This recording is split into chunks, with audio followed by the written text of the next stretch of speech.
As you put together your final publication, it's often done in one document to start with, but as your page count increases significantly and you're into the realms of 120 plus pages, packed full of images and text and colours, it's a significant amount of data for InDesign to have to handle at once.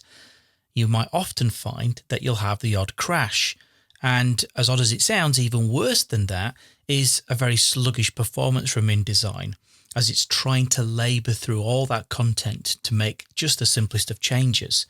All this adds up to wasted time. Instead of building your entire project in one InDesign document, which is incidentally only able to be edited by one person at a time, you could instead split that page count across multiple InDesign documents. That would allow you or any member of your team to focus on individual portions of that publication, editing independently, and then using another InDesign feature called a book, you can bring all of those disparate elements back together to merge the pages and then create one cohesive publication ready for output. In the example that I have in front of me here, I've got 124 pages, and roughly in the middle there's an article that ends. It's on page 63 and then there's an ad on page 64. So what I can do is if I select page 65, a right hand side of page, and then select everything up to and including page 124 and then delete them, I can then save that as a separate new file, my first half of my publication in effect. So when I click on Save As, I'll name this Esquire Internal A.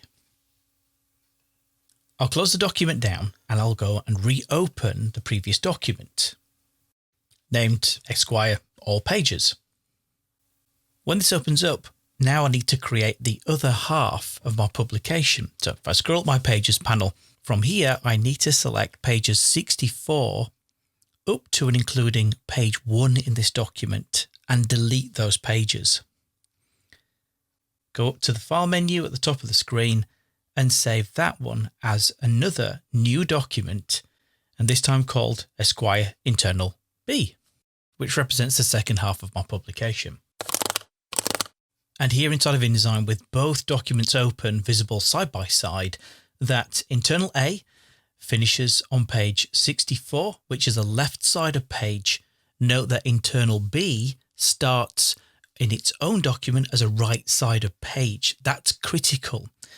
Reason being is that when you combine the two documents back together again as one publication, half your document will finish on the left side of page and it will pick up automatically as a right side of page, synchronizing seamlessly.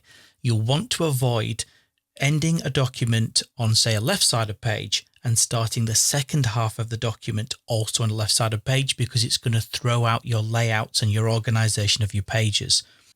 In the next video, we'll take a look at how we can pull them back together again as one publication and synchronize the numbering of the pages also.